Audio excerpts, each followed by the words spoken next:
نبی اکرم صلی اللہ علیہ وسلم نے ارشاد فرمایا کہ تم اپنی اولاد کو نماز کا حکم دو جب وہ 7 سال کے ہو جائیں، اور جب 10 سال کے ہو جائیں تو نماز چھوڑنے پر تنبیہ کی مار مارو۔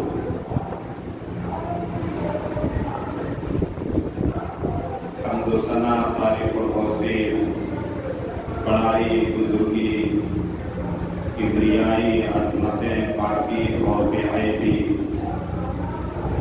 سب اللہ رب العالمین کے لیے ہیں،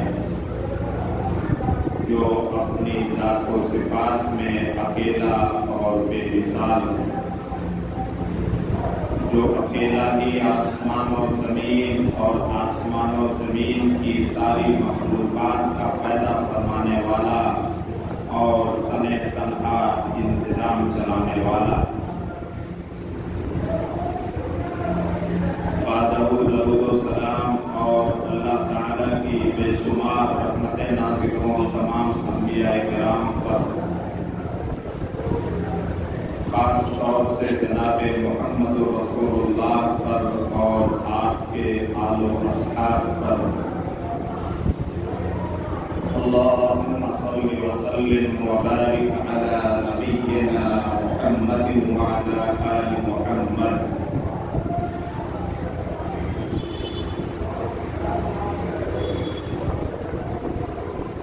اسکولوں کی نیا تعلیمی سال شروع ہو چکا ہے۔ تعلیم انسانی فلاح و بہبودی اور دنیاوی ترقی کے لیے ایک اہم اور بنیادی چیز ہے۔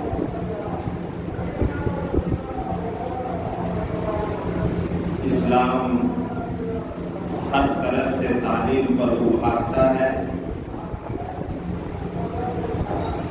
مسلمان کو تعلیم پر خاص توجہ دینے کی ضرورت ہے۔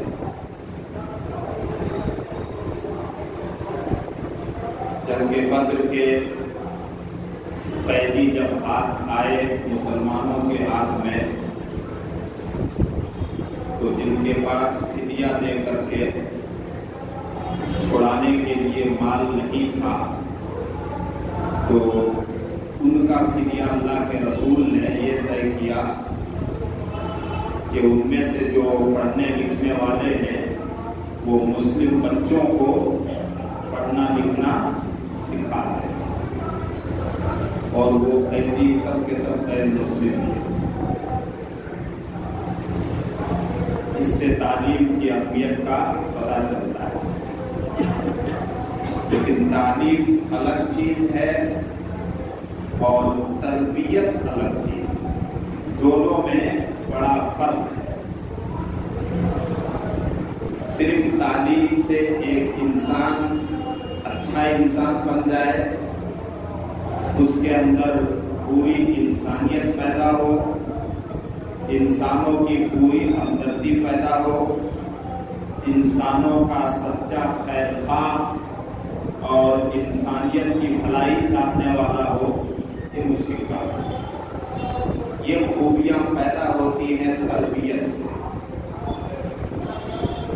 اور تربیت کا تعلق گھر کے ماحول سے، گھر کے لوگوں کی بود و باش، ان کی طرز زندگی، خاص طور سے ماں باپ کا طرز زندگی کیسا ہے، اس سے تربیت ہوتی ہے۔ اس میں بڑی غلط فہمی لوگوں کو ہوتی ہے کہ ہم نے اپنے بچے اور بچیوں کو تعلیم میں لگا دیا ہے، اسکول میں داخلہ کروا دیا ہے، مسجد اور مدرسے کے پرائمری مکتب میں اور مدرسوں میں بھیج رہے ہیں، اس سے ہمارے بچے ہر لحاظ سے ٹرینڈ ہو جائیں گے اور تربیت یافتہ ہو جائیں گے، چاہے گھر کا جیسا ماحول ہو۔ یہ بہت بڑی غلط فہمی ہے۔ تربیت ملتی ہے بچوں کو گھر کے ماحول سے۔ آج کے خطبہ جمعہ میں اسی پر روشنی ڈالی جائے گی۔ اللہ تعالی ہم سب کو عمل کی توفیق دے اور اللہ رب العالمین ہماری اولاد کو ہماری آنکھوں کا نور، ہمارے دلوں کا سرور اور متقیوں اور نیک بندوں کا پیشوا، آگیوان اور امام بنائے۔ ربنا هب لنا من ازواجنا وذرياتنا قرة اعين واجعلنا للمتقين اماما۔ اے ہمارے پروردگار، تو ہمیں عطا فرما ہماری بیویوں اور ہماری اولاد کی طرف سے آنکھوں کی ٹھنڈک، اور تو ہم سب کو نیک لوگوں کا، متقیوں کا، پرہیزگاروں کا اور اللہ سے ڈرنے والوں کا آگیوان بنا۔ یہ اللہ کے ان خاص بندوں کی دعا ہے جن کو اللہ رب العالمین نے خاص نام دیا ہے۔ وَعِبَادُ الرَّحْمَنِ الَّذِينَ يَمْشُونَ عَلَى الْأَرْضِ هَوْنًا۔ اللہ رحمان کے بندے، سب اللہ کے بندے ہیں، ظالم سے ظالم اور نیک سے نیک انسان سب اللہ کے بندے ہیں۔ موسیٰ اللہ کے بندے، موسیٰ کے مقابلے میں فرعون بھی اللہ کا بندہ، لیکن اللہ رب العالمین نے کچھ خوبیوں کی وجہ سے، کچھ اچھی عادتوں کی وجہ سے کچھ بندوں کو نام دیا، ٹائٹل دیا عباد الرحمن، اللہ رحمان کے خاص بندے، جن کی ایک دعا ان کی بیویوں کے تعلق سے اور ان کے بال بچوں کے تعلق سے یہ ہے جو ابھی ترجمے کے ساتھ سنتے ہیں۔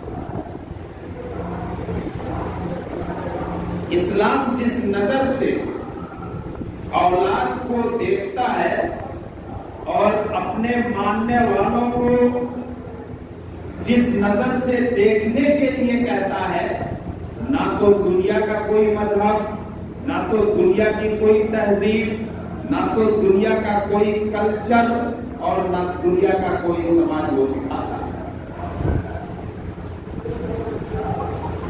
اسلام یہ سکھاتا ہے ان اولادکم ہبۃ اللہ لکم،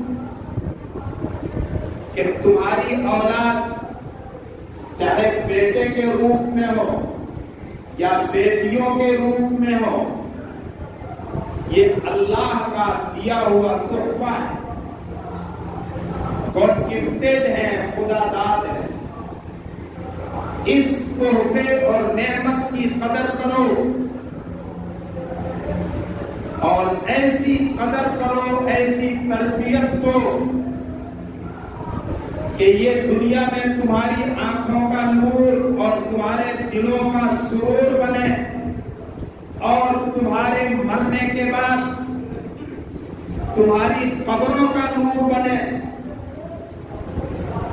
قبر کے اندر تمہارے اوپر اگر عذاب ہو رہا ہے تو اس عذاب میں تخفیف اور ہلکا ہونے کا ذریعہ بنے، اور آخرت میں نجات اور چھٹکارے کا ذریعہ بن جائے۔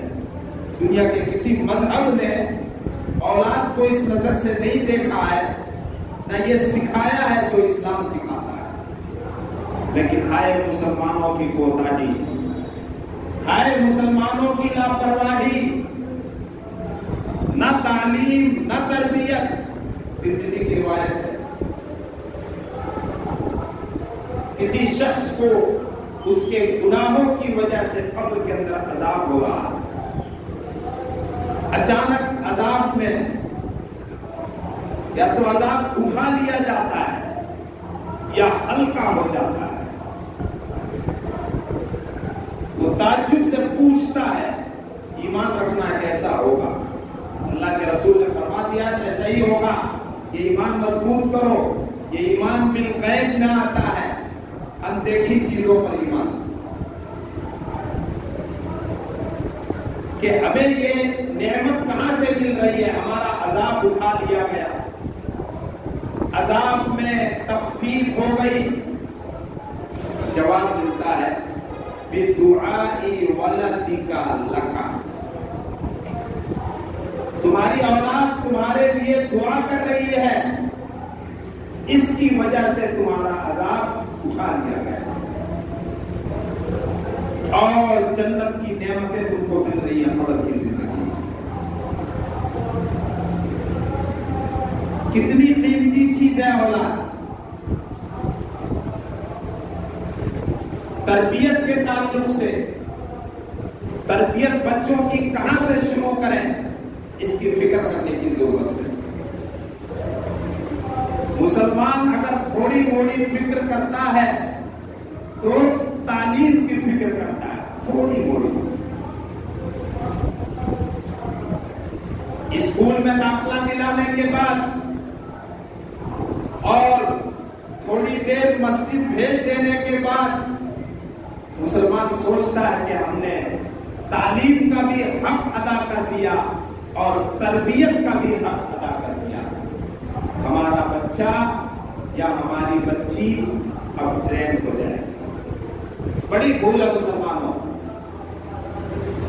آپ کو بچے کے ٹیچر اور استاد سے کئی گنا زیادہ محنت کرنی پڑے گی، باپ کو بھی اور ماں کو بھی۔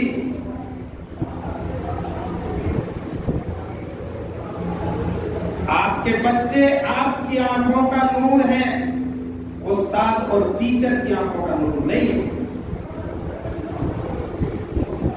تربیت آپ کہاں سے شروع کریں گے؟ سب سے پہلے عقیدے کی تعلیم،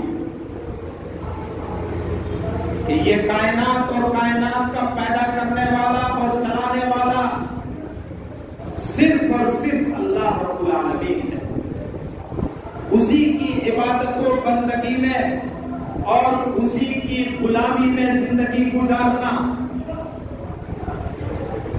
اور اس کے ساتھ کسی بھی قسم کا کسی بھی حال میں، چاہے تم قتل کر دیے جاؤ یا تمہاری بوٹی بوٹی کر دی جائے، شرک نہ کرو، کیونکہ اگر شرک کر لو گے تو یہ گناہ اگر نہیں چھوڑا اور توبہ نہیں کیا تو صرف معاف نہیں ہوگا بلکہ ساری نیکیاں برباد ہو جائیں گی۔ لقمان کی نصیحتوں نے قرآن میں جگہ پائی، اور صرف قرآن میں جگہ نہیں پائی بلکہ قرآن کے 114 سورتوں میں سے ایک سورہ کا نام بھی اللہ تعالیٰ نے سورہ لقمان رکھ دیا۔ بڑی پیاری نصیحتیں کی تھی انہوں نے اپنے بیٹے کو، ایسی نصیحتیں جس پر عمل کر کے آخرت بھی بن جائے اور دنیا بھی بن جائے۔ عقیدے کی مضبوطی کی تعلیم سب سے پہلے۔ آج ہندوستان میں اگر آپ اسکولوں کے حوالے کر کے آپ نے یہ سمجھ رکھا ہے کہ ہمارے بیٹے اور بیٹیاں اسکولوں کی تعلیم پا کر اپنے عقیدے کو بچا لیں گے، عقیدے توحید کو بچا لیں گے اور شرک کے جراثیم اس کے ذہن و دماغ میں داخل نہیں کیے جائیں گے تو یہ بڑی بھول ہے۔ آج سلیبس کی کتابوں کے ذریعے، کورس کی کتابوں کے ذریعے دیو مالائی تہذیب اور شرک کے جراثیم بچوں کے ذہن و دماغ میں داخل کرنے کی پوری کوشش ہو رہی ہے۔ جو لوگ بدھی جیوت ہیں، جو لوگ تعلیم کو کچھ سمجھتے ہیں، وہ ان خطرات کو جانتے ہیں۔ تو سب سے پہلے عقیدے کی مضبوطی، اس کے بعد تربیت کا دوسرا مرحلہ جو شروع ہوتا ہے وہ نماز کا ہے۔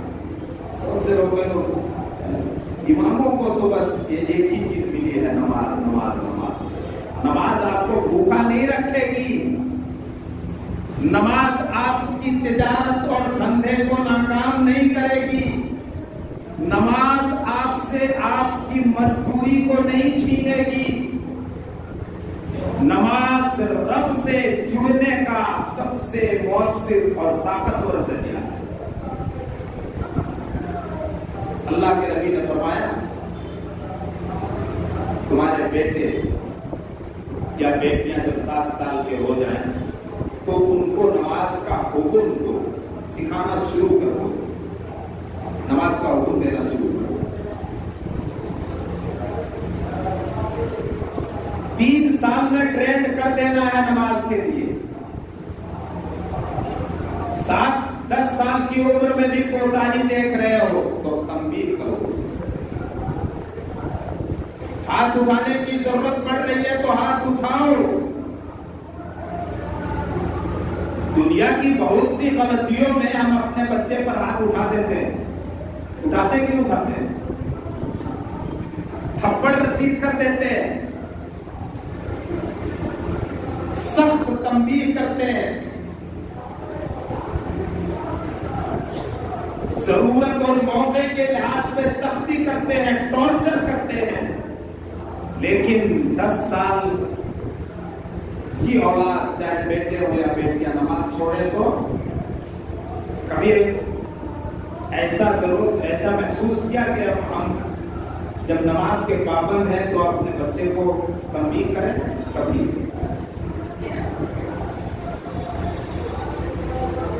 اگر اولاد نیک اور صالح ہے، نمازوں کی پابند ہے، اچھے اخلاق کا مالک ہے، دوسری نیکیوں کا پابند ہے، گناہوں سے بچتی ہے، آوارہ گردی سے بچتی ہے، تو ان ساری نیکیوں کا ایک حصہ صلہ اور بدلہ ماں باپ کو بھی ملے گا انشاءاللہ۔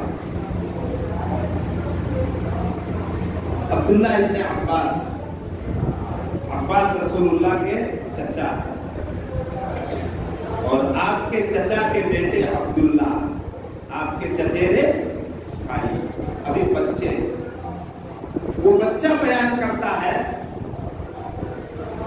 بِتُّ اللَّيْلَةَ عِنْدَ خَالَتِي مَيْمُونَةَ، میں نے ایک رات اپنی خالہ میمونہ کے یہاں رات گزاری۔ رسول اللہ صلی اللہ علیہ وسلم رات کو دیر سے تشریف لائے، میں سو چکا تھا، بچہ ہے۔ آپ نے پوچھا اصلًا غلاموں بچے کو سوتا ہوا دیکھ کر، غلام کہتے ہیں نابالغ بچے کو عربی میں، کیا بچے نے نماز پڑھ لی؟ بچے کو سویا ہوا دیکھ کر کے آپ کیا پوچھ رہے ہیں؟ بچے نے نماز پڑھ لی؟ جواب ملا ہاں، پھر آپ سوئے۔ تو تربیت کا دوسرا اسٹیج جو ہے وہ نماز ہے، مسجدوں سے بچوں کو جوڑنا ہے۔ عورتوں میں بے راہ روی، خرافات، فیشن پرستی، آوارہ گردی، بے پردگی اور بے حیائی زیادہ کیوں آ رہی ہے؟ اس لیے کہ عورتیں مسجدوں سے دور ہیں، مسجدوں میں انتظام نہ ہونے کی وجہ سے عورتوں کو نصیحت سننے کا موقع ہی نہیں ملتا۔ لیکن باپ کی تو ذمہ داری ہے کہ باپ اپنی بیٹیوں کو، اپنی بہوؤں کو دین سکھائے، شوہر اپنی بیوی کی فکر کرے۔ امام بخاری نے تعلیم کے تعلق سے چیپٹر اور باب قائم کیا ہے۔ باب تعلیم الصبیان القرآن، بچوں کو قرآن کی تعلیم دینا۔ قرآن کریم کی تعلیم سے روح اور ایمان کو طاقت ملتی ہے، اور جو اس قابل اور اس صلاحیت کے مالک ہیں کہ وہ ترجمے کے ساتھ پڑھ سکیں، ان کو پڑھنا چاہیے۔ ایمان کی مضبوطی یہیں سے ملتی ہے۔ دنیا میں بڑے بدھی جیوت لوگ، بڑے بڑے اسکالرس اور شہرت یافتہ لوگ جو آج اسلام قبول کر رہے ہیں، وہ قرآن کے مطالعے اور قرآن کی اسٹڈی کی وجہ سے کر رہے ہیں۔ یاد رکھیے، جب اس وقت اسلام کو دشمن ہر طرح سے بدنام کرنے کی کوشش کر رہے ہیں اور اس بات کی کوشش کر رہے ہیں کہ اسلام زمانے کا ساتھ نہیں دیتا ہے، اس صدی کا ساتھ دینے والا مذہب اور دین نہیں ہے، اور ایک لفظ تو مشہور ہے نا، اسلامی فوبیا۔ سب سے زیادہ پروپیگنڈا جس دین کے خلاف اس وقت کیا جا رہا ہے وہ ہے مذہب اسلام۔ لیکن اسی کے ساتھ اس خوشخبری کو سنو اور اپنی کوتاہیوں پر غور کرو۔ سب سے زیادہ پڑھے لکھے لوگ اور بدھی جیوت لوگ جس مذہب کو قبول کر رہے ہیں وہ ہے مذہب اسلام۔ یہ خوشخبری کی بات ہے۔ قرآن کریم کے مطالعے سے امام بخاری نے باب تعلیم صبیان القرآن، صبیان کہتے ہیں چھوٹے چھوٹے بچوں کو، بچوں کو قرآن کی تعلیم دینا۔ اس کے بعد ایک حدیث نقل کی ہے اس چیپٹر کے تحت، یہی عبداللہ ابن عباس جو رسول اللہ کے چچیرے بھائی ہیں، وہ کہتے ہیں کہ میں نبی صلی اللہ علیہ وسلم کے زمانے میں جب ابھی بچہ ہی تھا، چھوٹا بچہ، سورہ حجرات سے لے کر سورہ ناس تک 4.5 پارے ہوتے ہیں۔ کتنے؟ 4.5 پارے ہوتے ہیں۔ قرآن کریم حفظ کر لیا تھا، چھوٹے۔ تربیت کا آپ تیسرا اسٹیج، پہلا عقیدہ توحید، دوسرا نماز، تیسرا تعلیم قرآن۔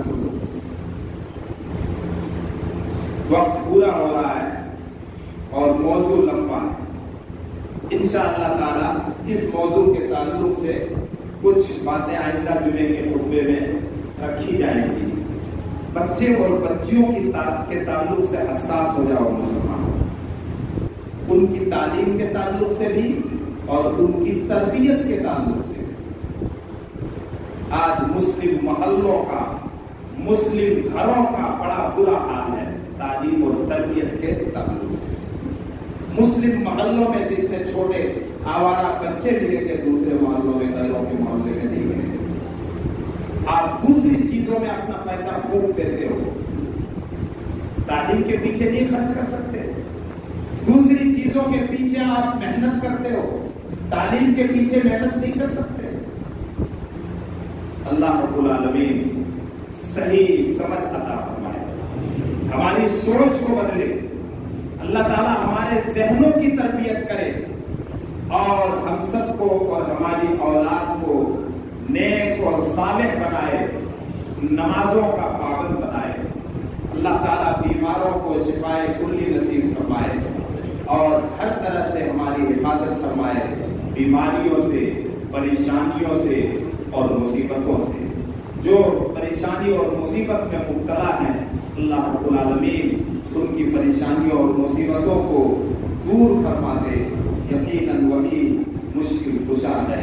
بارک اللہ لنا ولکم فی القرآن الحکیم ونفعنا وإیاکم بالآیات۔